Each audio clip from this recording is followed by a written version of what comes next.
Frères et sœurs, chers parents dans la foi, ce mois de novembre est particulièrement marqué dans l'Église par la prière en faveur des défunts. Et cela nous permet de méditer un peu plus sur le mystère de la vie éternelle, ou du moins sur le royaume des cieux. Ce mystère est en fait celui du retour glorieux du Christ époux vers l'Église, son épouse. C'est toute la trame de la liturgie de ce 32e dimanche du temps ordinaire de l'année A, qui nous invite à préparer cette venue du Christ en nous tenant toujours prêts à l'accueillir.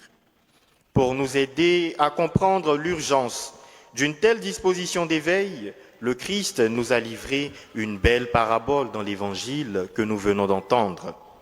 Il s'agit de la célèbre parabole des 10 jeunes filles invitées à des noces. Selon cette parabole, 5 d'entre elles étaient insouciantes et les 5 autres prévoyantes pour avoir pris le soin d'emporter avec elles des réserves d'huile pour garder leurs lampes allumées, à la différence des premières. Cela valut donc aux insouciantes de ne pas être en mesure d'accueillir convenablement l'époux lorsqu'il arriva, et donc de ne pas avoir pu accéder à la salle des noces. Ces noces, frères et sœurs, sont l'image de l'union de l'âme et de Dieu, de la consommation de l'amour entre l'homme et Dieu à la fin des temps. Et on comprend bien que l'arrivée de cet époux représente le retour glorieux du Seigneur et que les 10 filles symbolisent l'ensemble de ceux et celles qui attendent ce retour du Christ pour prendre part à son festin céleste, c'est-à-dire vous et moi, qui espérons avoir part au royaume des cieux. Mais que peut bien représenter cette huile dans l'optique du royaume des cieux? Pour les pères de l'Église, en l'occurrence pour saint Augustin, cette huile est le symbole de l'amour et désigne la charité proprement dite.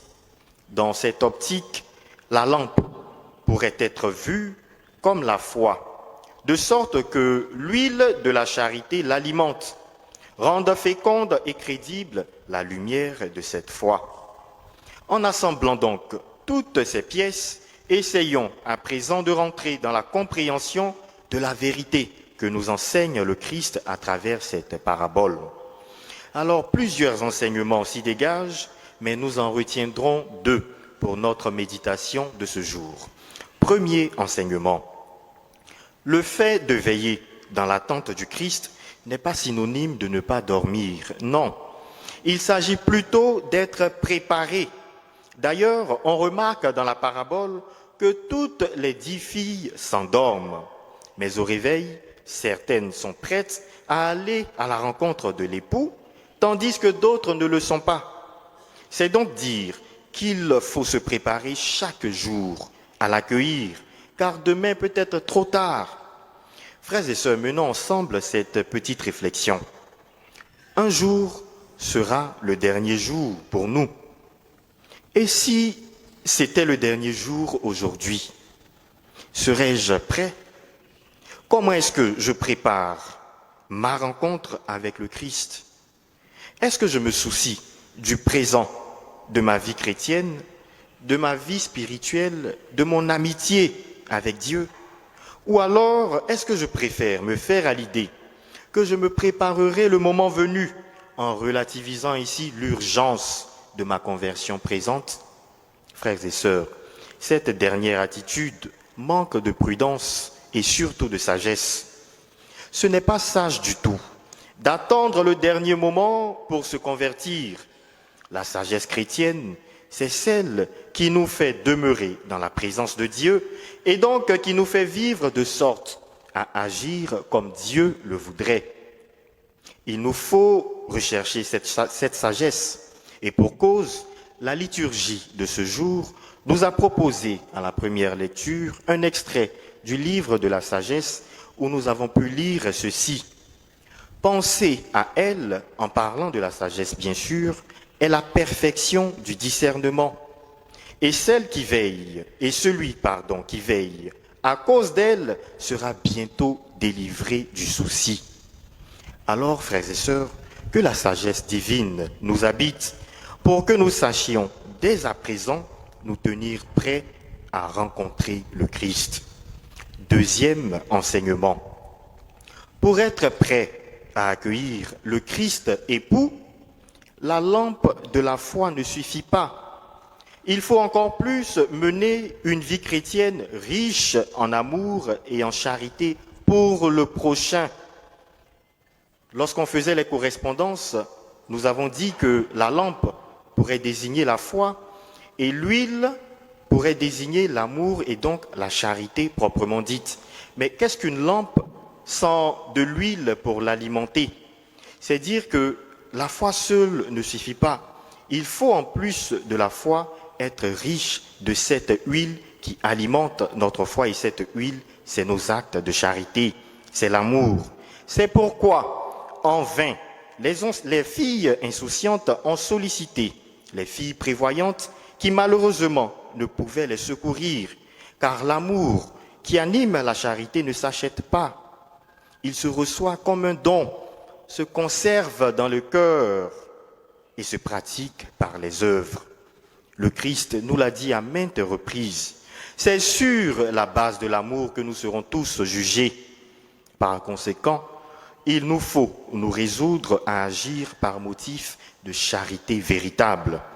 Il serait trop tard d'attendre le réveil de la mort pour nous convertir, afin de marcher à la rencontre du Christ. Saint Paul a clairement affirmé dans la deuxième lecture une vérité de notre foi. Il dit ceci: Jésus, nous le croyons, est mort et ressuscité. De même, nous le croyons aussi, ceux qui se sont endormis, Dieu, par Jésus, les emmènera avec lui. Mais une question s'impose, frères et sœurs. Serons-nous suffisamment unis au Christ pour être emmenés avec lui? Comment le rendre présent, ou du moins toujours présent dans nos vies? Les latins disent « Ubi caritas et amor, Deus ubi est », c'est-à-dire là où sont amour et charité, Dieu est présent. On revient toujours sur le principe de la charité dont nous devons tous faire montre. Il n'en faut pas plus pour être heureux et demeurer dans la présence de Dieu.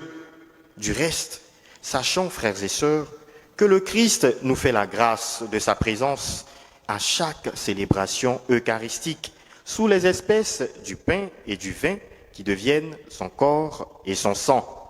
Alors comment venons-nous à la rencontre du Christ lorsque nous venons à la messe et dans quelles dispositions le recevons-nous à la communion? Avons-nous le souci d'être constamment en état de grâce, en nous confessant régulièrement? Frères et sœurs, notre bonne préparation au rendez-vous eucharistique est sans nul doute un excellent moyen pour nous préparer à cette grande procession vers le royaume des cieux. Dans cette marche, soyons riches de l'huile de la charité pour que brille la lampe de notre foi et que la lumière de cette foi éclaire le chemin de notre espérance pour que nous allions à la rencontre du Christ époux et que nous participions aux noces du ciel. Amen.